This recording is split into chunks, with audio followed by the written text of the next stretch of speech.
Hello friends, good evening. कैसे हो आप सभी? Welcome back to Jasvi English classes guys. आज का प्रैक्टिस सेट 72 है हमारा। अभी करें टीजीटी, पीजीटी, डी+P, एलटीकेडी किसी भी एग्जाम की तैयारी, जहाँ पे यूजीसी नेट असिस्टेंट प्रोफेसर, जहाँ पे भी आपको लिटरेचर पढ़ना है तो वहाँ पे ये बिल्कुल बेनिफिशियल रहेगा वीडियो आपको। और टीजीटी पीजीटी के लिए तो स्पेशली है ही। तो गाइस 71 हम कर चुके हैं और बहुत सारे इंपॉर्टेंट क्वेश्चन मैं आपको करा चुकी हूँ। अगर आपने पहले वीडियोज़ नहीं देखे हैं तो आप देख सकते हो, बहुत फ़ायदा होगा आपको। और आज का सेशन बहुत इंपॉर्टेंट रहने वाला है गाइस, और लाइक और शेयर आपको ज़रूर करना है। पहले ही कह देती हूँ, बीच में नहीं कहती हूँ मैं। तो देखते हैं कि क्या खास है इस वीडियो के अंदर। फर्स्ट क्वेश्चन है, the world split in ode to the west wind is called destroyer and preserver because. जो old ode to the west wind है पीवी शैली की, तो उसको डिस्ट्रॉयर और प्रिजर्वर कहा जाता है क्योंकि it causes large scale destruction, it preserves everything, it makes the existing leaves fall and keeps the seed safe in wintry bed to sprout again in spring. हाँ बिल्कुल, सी ऑप्शन सही होगा क्योंकि it makes the existing leave, जो गिर रही हैं पत्तियाँ, उनको ये क्या करती है, सीड्स जो होते हैं, जो फूल वगैरह होते हैं, उनको के जो सीड्स होते हैं उनको सुरक्षित कर देती है विंटरी बेड में। और स्प्राउट होता है दोबारा से उगना किसी चीज़ का, तो अगेन स्प्रिंग सीजन में वो दोबारा से उग सकें, इसलिए सीड्स को जो है ये सेव कर देती है। तो यही इसका आंसर है। Second question, I fall upon the thorns of life, I bleed in which poem Shelley does there appears. तो ये लाइन सैली की कौन सी पोएम में एपियर्स होती हैं? तो बहुत इंपॉर्टेंट लाइन है और फेमस भी हैं। तो यहाँ सी ऑप्शन हो जाएगा, यानी कि वेस्ट विंड। ठीक है, वेस्ट विंड हमारा आंसर हो जाएगा। Third question, Hellas lyrical drama written by Shelley was basically inspired by which event. तो हेलास नाम का जो लिरिकल ड्रामा है रिटन बाय सैली के द्वारा लिखा गया है, तो ये किस चीज़ से इंस्पायर्ड है? द 100 Years वॉर से, the Greek war of liberation, the German peasants war, या फिर द फर्स्ट क्रूसेड। किससे ये बहुत ज़्यादा इंस्पायर्ड है? तो यहाँ जो ऑप्शन हो जाएगा वो बी होगा, ये the Greek war of liberation. ठीक है, the Greek war of liberation. 100 years की बात करें, इसके बारे में जानना थोड़ा इंपॉर्टेंट है। ये इंग्लिश और जो फ्रांस है, इंग्लैंड और फ्रांस के बीच में था। ठीक है, इंग्लैंड और फ्रांस के बीच में था, ये इसकी बात हो रही है। 1337 में स्टार्ट होकर के ये आपका चला था कम से कम 1453 तक। ठीक है, इसलिए इसको 100 ईयर वॉर कहा जाता है। The Greek war of liberation जो है वो और ये जो है लेट मिडल एज में चला था, द 100 ईयर्स वॉर। और the Greek war of liberation की बात करें तो 1821, ये 1821 से लेके 29 है ना, 29 तक ये जो है चला था। चलिए देखते हैं आगे क्या है इसमें। द कैरेक्टर्स फॉग नाम का कैरेक्टर्स जो है चार्ल्स डिकेंस के कौन से नॉवल में अपीयर होता है? Oliver Twist, Old Curiosities of, Pickwick Papers, या फिर बार्नबी रूच। तो कौन से इनके नॉवल में हमें ये कैरेक्टर देखने को मिलता है? तो इसका आंसर हो जाएगा आपका ऑप्शन सी, यानी कि पिकविक पेपर्स। पिकविक पेपर्स। ठीक है, पिकविक पेपर्स की बात करें तो ये काफ़ी इंपॉर्टेंट नॉवल है इनका। ओलिवर ट्विस्ट आया था 1839 में आया था ओलिवर ट्विस्ट। और ओल्ड क्यूरियोसिटी शॉप की बात करें 1841 में आया था, 1841 में आया था ये। और जो पिकविक पेपर है ये 1836 या 37 कह सकते हैं आप, इसके करीब था। और ठीक है, चलिए यही है। Next, which character does not appear in David Copperfield. इनमें से कौन सा कैरेक्टर डेविड कॉपरफील्ड में नहीं है? तो डॉक्टर रैंक नहीं है गाइस, डॉक्टर रैंक नहीं है। बाकी हैम, टॉमी ट्रेडल, डॉक्टर स्ट्रॉन्ग, सारे के सारे आपको इसमें मिल जाएंगे। ठीक है, ये आया था आपका 1849 समझ लीजिए, या 50, क्योंकि सीरियल ही आते थे इनके नॉवल, ऐसे नहीं कि एक बार में आ गए। ज़्यादातर नॉवल सीरियल ही आते थे, 1 ईयर 2 ईयर तक चलते रहते थे। तो यहाँ पे जो है रैंक नाम का कैरेक्टर नहीं है, बाकी सारे हैं। About whom did Arnold write in his poem Memorial Verses? He laid us as we lay at birth on the cool flowery lap of earth. तो बहुत प्यारी लाइन है मेमोरियल वर्सेस की। तो किसके लिए बोली है इन्होंने? तो यहाँ बात करेंगे विलियम वर्ड्सवर्थ की। विलियम वर्ड्सवर्थ के लिए है जो है किसने? मैथ्यू अर्नोल्ड ने ये लाइन बोली है। ठीक है, चलिए अगला क्वेश्चन क्या है हमारे पास। अगले क्वेश्चन की बात करें तो ये हो जाएगा आपका, यस, हाँ, what is the name of Greek tragedy written by Arnold. Arnold के द्वारा एक ग्रीक ट्रेजेडी लिखी गई है, इसका नाम आपको बताना है। मैसेरियनस होगा, सोहराब एंड रुस्तम होगा, मेरोप। तो मेरोप हो जाएगा, ऑप्शन सी हो जाएगा यहाँ पर। मेरोप नाम की जो है, और 1858 में, कब? 1858 में इन्होंने ये लिखी थी। ठीक है, चलिए which reference doesn't appear in Tennyson's Ulysses. Tennyson's के यूलिसिस नामक वर्क में कौन सा यहाँ पर कौन सा रेफरेंस जो है अपीयर नहीं होता है, कौन सा रेफरेंस हमको नहीं मिलता है, हाइडस, डिम्सी, ओल्डी या फिर हैप्पी आइसल। तो यहाँ पर जो है ऑप्शन सी हो जाएगा, ओल्डी। इसकी बात नहीं होती है, बाकी सारे के सारे रेफरेंस हमको मिल जाते हैं। तो ये कब पब्लिश हुई थी गाइस? 1833 में तो ये है रिटन की गई थी और 1842 में जा कर के ये पब्लिश हुई थी। काफ़ी टाइम बाद पब्लिश हुई थी इसके रिटन ईयर से। ठीक है, ये एक ड्रामेटिक मोनोलॉग है। It is a popular example of dramatic monologue. चलिए नेक्स्ट क्या क्वेश्चन है? Which expression doesn't appear in the introduction to Tennyson's In Memoriam. In Memoriam Tennyson की जो इन मेमोरियम वर्क है ये कब आया था? 1850 में आया था, 1850 में आया था और लिखा गया था 1833। 17 साल बाद पब्लिश हुआ था। तो which expression doesn't appear in the introduction to Tennyson's In Memoriam. तो यहाँ पर let us grow from more to more होगा, स्ट्रॉन्ग सन ऑफ गॉड होगा। कौन सा यहाँ पे एक्सप्रेशन नहीं है इस पोएम के अंदर इंट्रोडक्शन में, तो ये आपको बताना है। तो इसका जो आंसर हो जाएगा वो हम किस पे जाएंगे? आई थिंक ये आपका होना चाहिए ऑप्शन डी। ठीक है, thy roots are wrapped about the bones.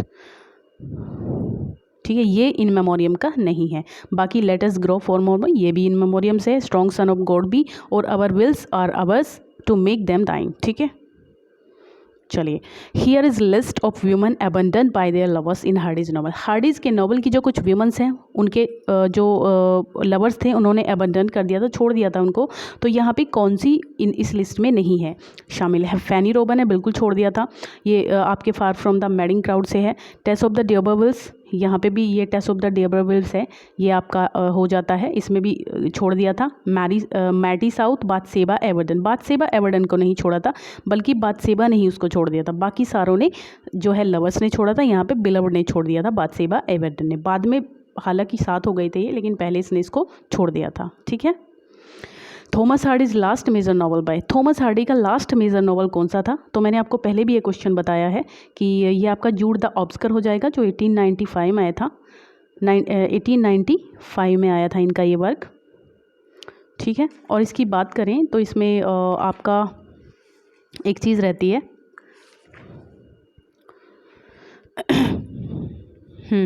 कहाँ पर थे हम? हाँ, हम लोग थे यहाँ पर। तो इसमें थॉमस हार्डी का जो मेजर ना जूड द ऑब्स्कर 1895 में आया था। तो टेस ऑफ द डियोबर्विल ये आपका 1891 में आया था। तो इसके बाद 1895 में जूड द ऑब्स्कर काफ़ी मार्मिक नॉवल था, बहुत ज़्यादा मार्मिक था, बहुत सारे लोगों ने सुसाइड भी किया था इसको पढ़ करके। तो इन्होंने उस टाइम पे गिव अप कर दिया था कि मुझे अब नॉवेल्स नहीं लिखने हैं। उसके बाद इन्होंने शॉर्ट स्टोरीज़ लिखी, पोएम्स लिखी, लेकिन नॉवल नहीं लिखे थे। ठीक है, और रिटर्न ऑफ द नेटिव आपका 1878 में है, 1878 में ये रिटर्न ऑफ द नेटिव। ठीक है, और इसकी बात करें द ट्रम्पेट है, ये रम्पेट नहीं है, ट्रम्पेट है, टी होना चाहिए वाई की जगह पे, याद रखिएगा। तो यहाँ हो जाएगा इसका 1880। ठीक है, 1880। चलिए, which of the following is not related to subaltern studies. इनमें से कौन सा सबल्टर्न स्टडीज़ रिलेटिव नहीं है? पार्थ चटर्जी, जूलिया क्रिस्टेवा, दीपेश चक्रवर्ती या फिर गायत्री चक्रवर्ती स्पाइवक। तो इनमें से बी ऑप्शन होगा। जूलिया क्रिस्टेवा जो है वो नहीं थी, बाकी सारे के सारे जो है सबल्टर्न स्टडीज से रिलेट करते हैं, है ना। How many lines of iambic pentameters does a Spencer and stanza. इसको पढ़ते ही आप लगा देंगे यहाँ पर, अगर 9 होता, ठीक है, 9 होता है यहाँ पे तो आप लगा देते फटाफट से। लेकिन इसका आंसर क्या होगा? 8 होगा गाइस। 8 लाइन में तो आयम्बिक पेंटामीटर होता है, और जो 9 लाइन होती है ना उसको अलेक्जेंडराइन बोलते हैं। उसमें 6 आयम्बिक फीट होते हैं। कितने होते हैं? 6 आयम्बिक फीट। और जो 8 लाइन्स होती हैं उनमें होते हैं आपके वही 5 फीट। ठीक है, तो इसको आपको याद रखना है। The heroic couplet was introduced in which poem. तो आपको पता ही है कि कपलेट की जानकारी हमें किसने दी थी? चौसर ने दी थी, जॉफरी चौसर ने। लेकिन कौन सी पोएम में? द कैंटरबरी टेल्स में।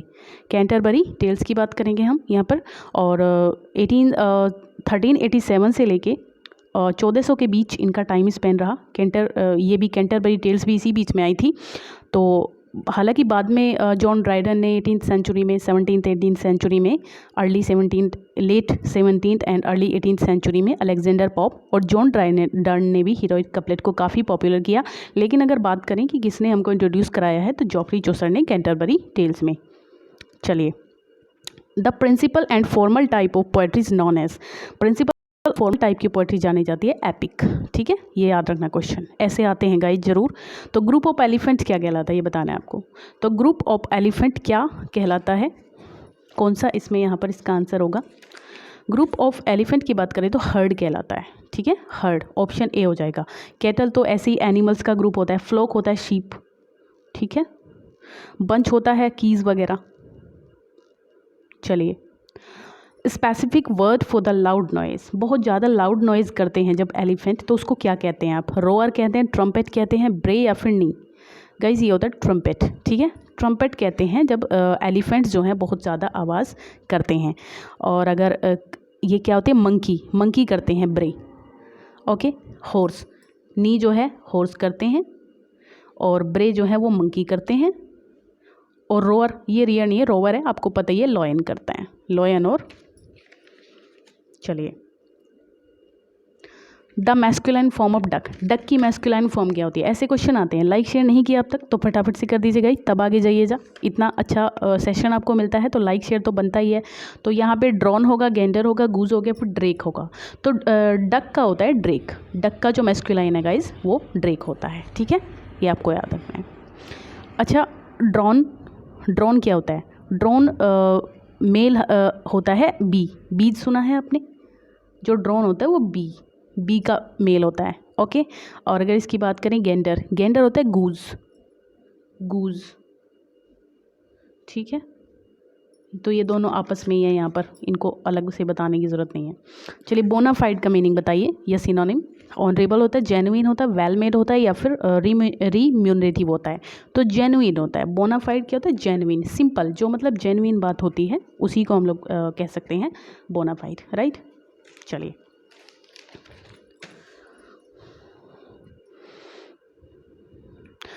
गोलर किसको कहते हैं। Is a person in change of. अच्छा, गोलर जो है कैसा व्यक्ति होता है। The gaoler is a person in change of a prison. ठीक है, in charge of a prison, जिस पे जो है चार्ज लगाया गया, प्रिजन का चार्ज लगाया गया, उसको गोलर कहते हैं। ठीक है, तो डिस्टिंग्विश्ड का मतलब क्या होता है। डिस्टिंग्विश्ड का मीनिंग कह लीजिए, सिनोनिम कह लीजिए। डिस्टिंग्विश्ड, इमिनेंट या फिर इमानेंट। तो यहाँ जो आंसर हो जाएगा आपका वो हो जाएगा आई थिंक ए।